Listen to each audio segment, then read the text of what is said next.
नमस्कार साथियों, आज हम पढ़ने वाले हैं सिलिकॉन के बारे में। चलिए पहले हम देखते हैं सिलिकॉन बनता कैसे है ना। चलो,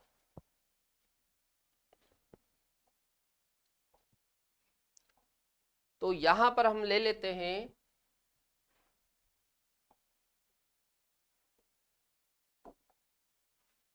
CH3 Cl, इसके ले लिए 2 मोल प्लस सिलिकॉन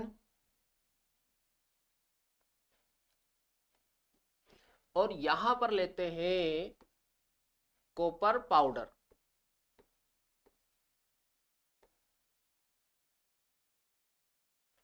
और टेम्परेचर लेते हैं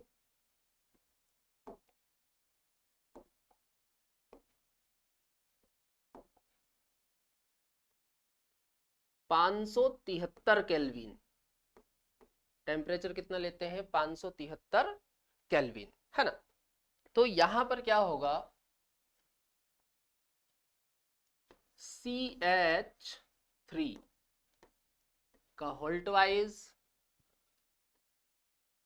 SiCl2। कहने का मतलब ये है कि ये वाला जो बॉन्ड है वो टूटेगा, ये जो बॉन्ड है वो टूटेगा और ये मिथाइल ग्रुप और क्लोराइड ग्रुप, है ना, दोनों सिलिकॉन परमाणु से इस प्रकार से जुड़ जाते हैं, है ना।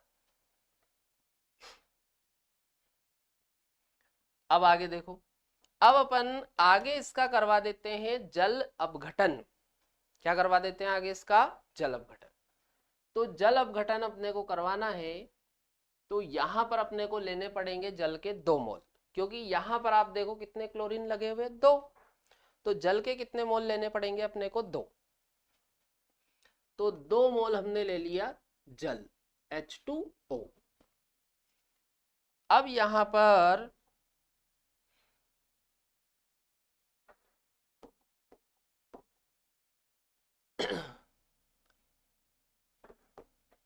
जल में क्या होता है? ऑक्सीजन के पास लोन पेयर होता है, तो ये लोन पेयर यहां पर अटैक करता है ना। देखो मैंने आपको पहले भी बताया कि जल को जब हम तोड़ेंगे तो H पॉजिटिव और OH नेगेटिव निकलता है। चलो, और यहां से साथ में बाहर हो जाता है HCl। क्या बाहर होगा? HCl। तो कितने मोल HCl बाहर होता है? 2 मोल। ये मैंने आपको जल अपघटन में पढ़ाया है किस प्रकार से निकलता है ना। तो अब आप आगे देखो, ये बन जाना है CH3 का होल्ट वाइज SI। देखो यहां से Cl जाएगा और Cl की जगह पर क्या जाएगा? OH, है ना। तो ये हो जाएगा OH का होल्ट वाइज, इस प्रकार से ये बन जाएगा। अब यहां पर ये जो यूनिट है, इस प्रकार की जो यूनिट है, इनका होगा पोलीमराइजेशन। क्या होगा इनका? पोलीमराइजेशन। चलो देखो,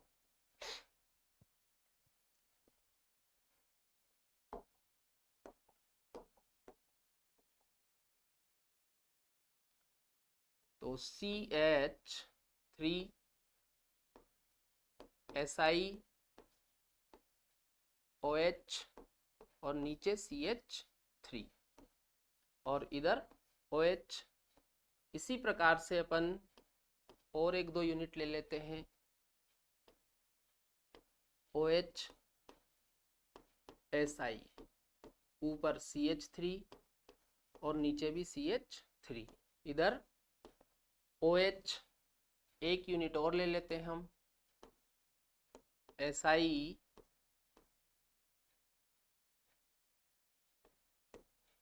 CH3, यहां पर OH, यहां भी OH और यहां नीचे आ जाएगा CH3, है ना। अब देखो पोलीमराइजेशन होता है, पॉलीमर बनने की जो प्रक्रिया होती है उसी को हम बोलते हैं पॉलीमराइजेशन, है ना। चलो, तो अब आप देखते जाओ यहां पर,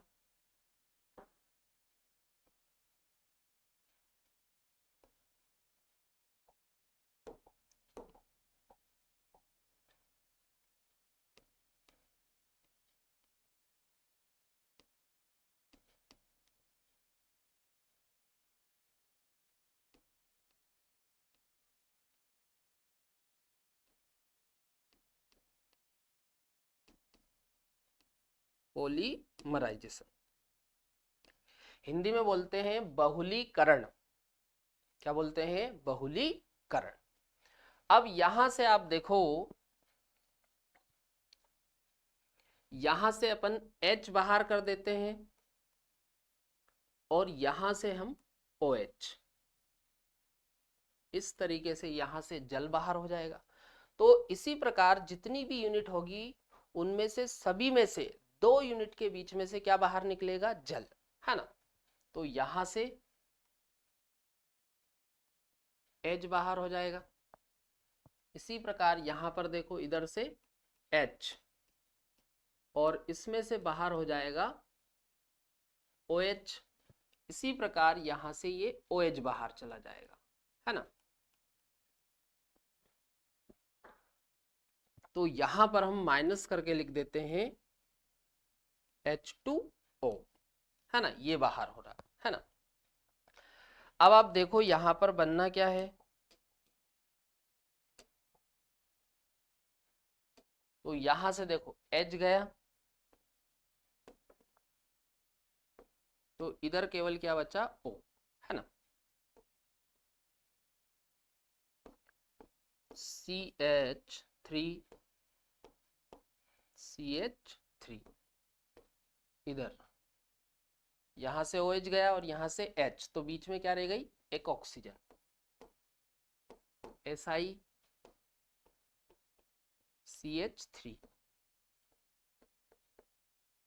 CH3 और फिर यहां से आप देखो, इस प्रकार से सारी यूनिट में यही होना है ना।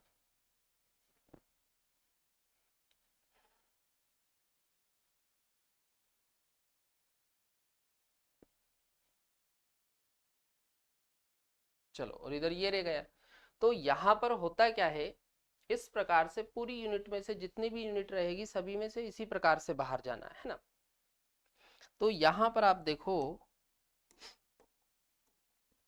ये वाली जो यूनिट है,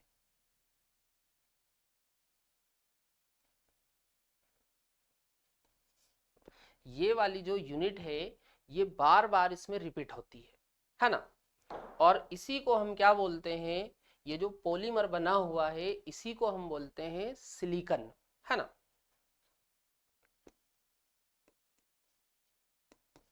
सिलिकन, है ना। चलो, समझ में आया? ये नोट करो पहले।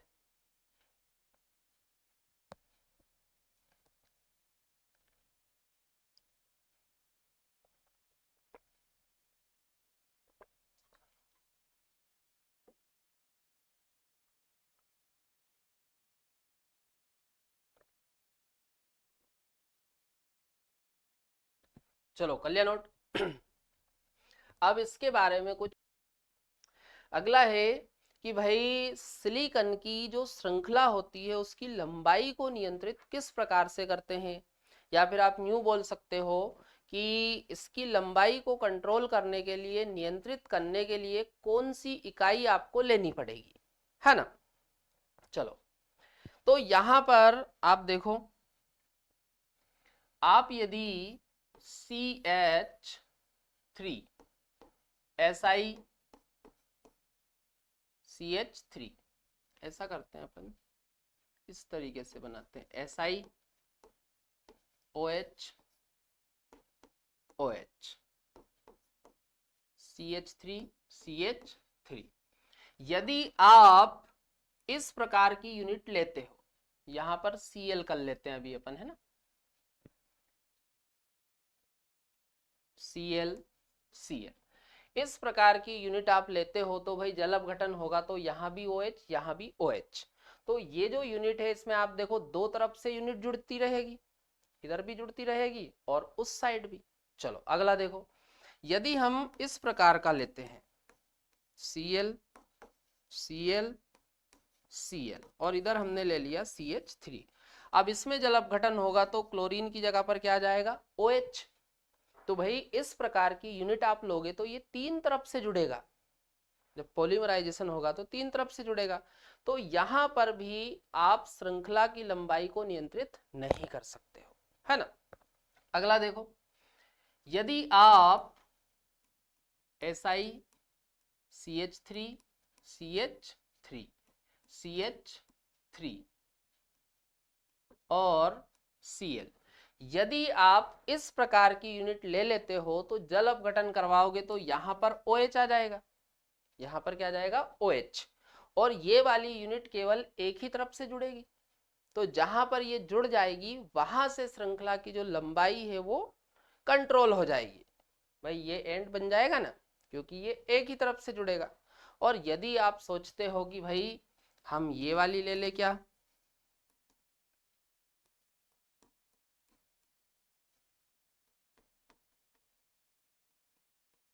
तो भाई ये वाली तो रिएक्शन ही नहीं करेगी, है ना। चलो आगे समझो।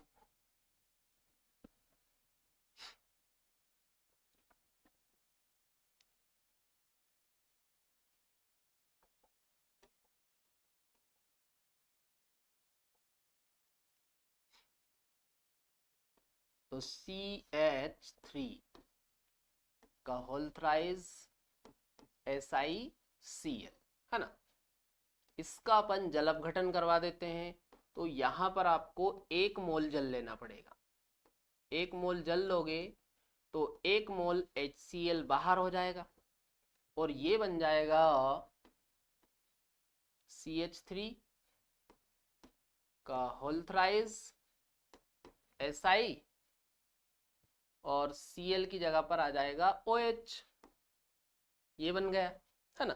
अब आगे अपन करवाते हैं पॉलीमराइजेशन, बहुलीकरण, है ना। तो देखो SiOH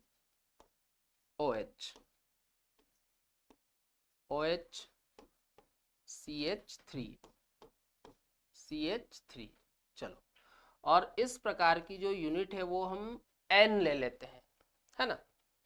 ये N क्या है, संख्या। चलो अब एक यूनिट हम ये ले लेते हैं, तो ये बन जाएगा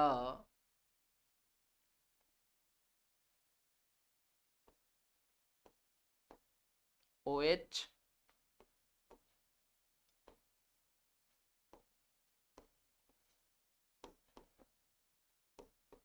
CH3 CH3 और CH3। चलो अब यहां से अपन क्या करते हैं, पॉलीमराइजेशन होगा।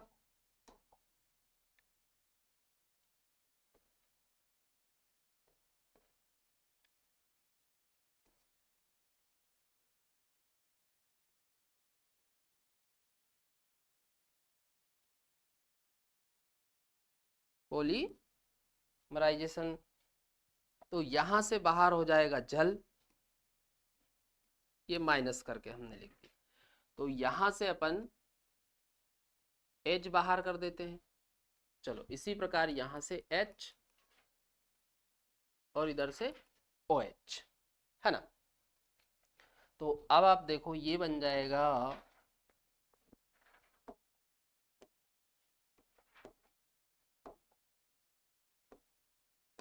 SiCH3 CH3 और ये O।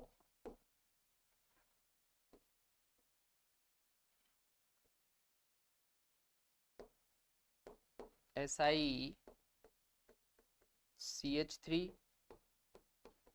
CH3 और ये इधर CH3, है ना।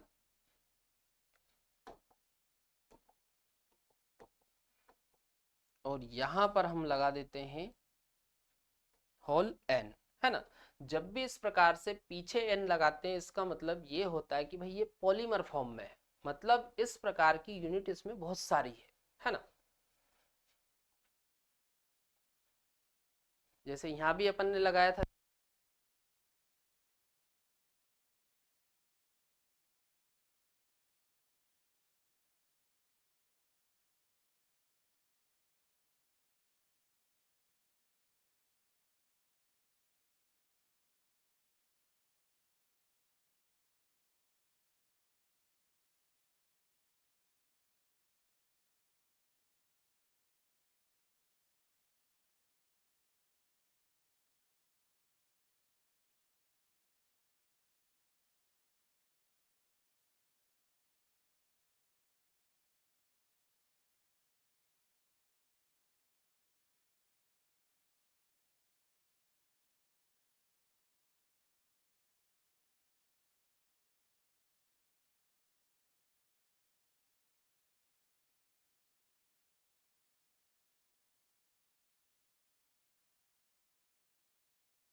चलो कलिया नोट।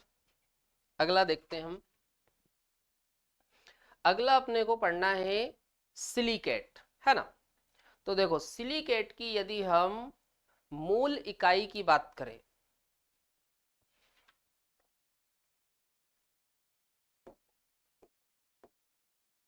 तो इसकी मूल संरचनात्मक इकाई होती है SiO4 पर -4, है ना।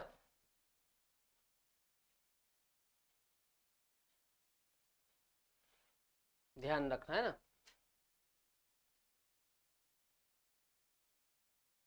चलो तो पहले हम इसकी संरचना बनाते हैं ना।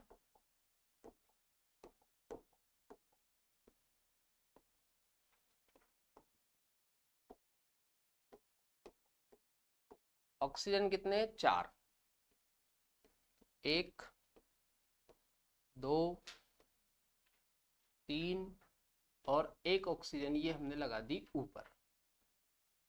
अब देखो -4 चार्ज लगा हुआ है, तो हर एक ऑक्सीजन पे एक एक माइनस लगा दो, ये इस तरीके से, है ना।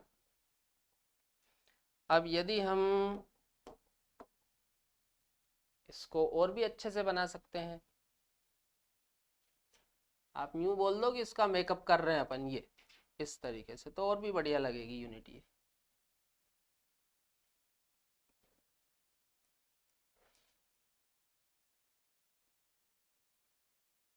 ये इस तरीके से।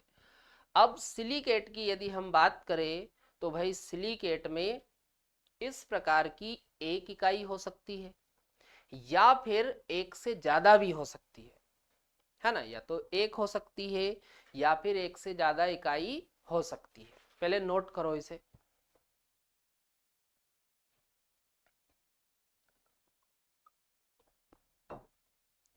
चलो आगे देखो इसके बारे में। प्रकृति में बड़ी मात्रा में सिलिकेट खनिज पाए जाते हैं। इनमें से कुछ महत्वपूर्ण खनिज है फेल्डस्पार, जियोलाइट, अभ्रक, एस्बेस्टस, है ना। ये ध्यान रखना।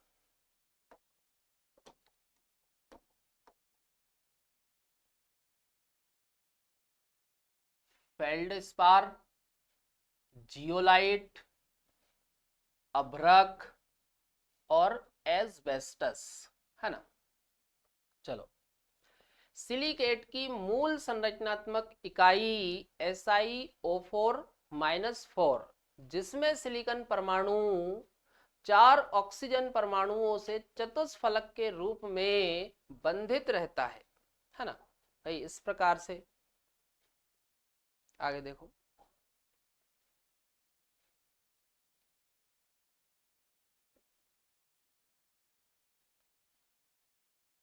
चतुष्फलक। चलो अगला देखो। सिलिकेट में या तो एक विविक्त इकाई उपस्थित होती है, अथवा इस प्रकार की कई इकाइयां प्रति सिलिकेट इकाई की 1, 2, 3 अथवा 4 ऑक्सीजन परमाणुओं के साथ सांझित अवस्था में रहती है। देखो या तो एक इकाई हो सकती है या फिर एक से ज्यादा। तो जब एक से ज्यादा होती है तो उस केस में क्या होगा, जब इकाई एक से ज्यादा है भाई, या तो इस प्रकार की एक इकाई है या फिर इस प्रकार की एक से ज्यादा इकाई। तो जब एक से ज्यादा इकाई होती है तो भाई वो एक ऑक्सीजन के साथ जुड़ी हो सकती है ना। या फिर 2 ऑक्सीजन के साथ जुड़ी हो, या फिर 3 के साथ जुड़ी हो, या चारों ऑक्सीजन के साथ जुड़ी हो, है ना भाई। इधर भी आप जोड़ते जाओ, इस प्रकार की यूनिट इधर जोड़ते जाओ, है ना, इधर भी जोड़ते जाओ। चलो आगे देखो।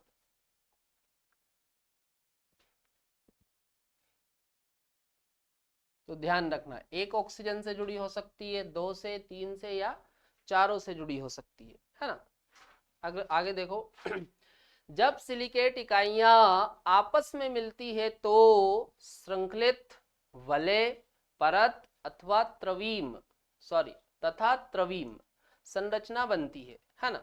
तो भाई इस प्रकार की इकाइयां जब आपस में जुड़ती है तो परत जैसी संरचना बन सकती है, श्रृंखला जैसी बन सकती है ना, त्रवीम बन सकती है या परतनुमा बन सकती है। चलो देखो आगे।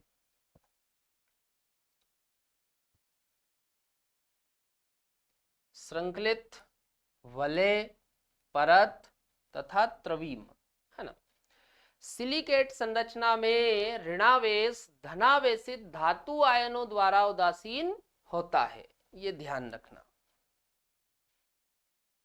जो ऋणावेश होता है इसमें वो धनावेशित धातु आयनों द्वारा उदासीन होता है ना। आगे देखो, यदि चारों कोने अन्य चतुष्फल की इकाइयों के साथ सांझित होते हैं तो त्रवीम जालक का निर्माण होता है। कहने का मतलब ये है कि भाई ये चारों ऑक्सीजन अन्य चार इकाइयों के द्वारा जुड़े हो, मतलब इस ऑक्सीजन से भी दूसरी यूनिट जुड़ी है, इससे भी दूसरी जुड़ी हुई, इससे भी, इससे भी, तो ये क्या बन जाएगा, त्रवीम संरचना, है ना।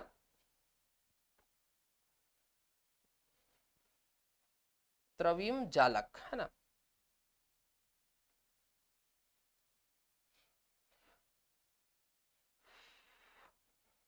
अगला पॉइंट देखो, मनुष्य द्वारा निर्मित दो महत्वपूर्ण सिलिकेट कांच तथा सीमेंट, ध्यान रखना, कांच और सीमेंट ये मनुष्य द्वारा निर्मित सिलिकेट है ना। चलो नोट करो ये।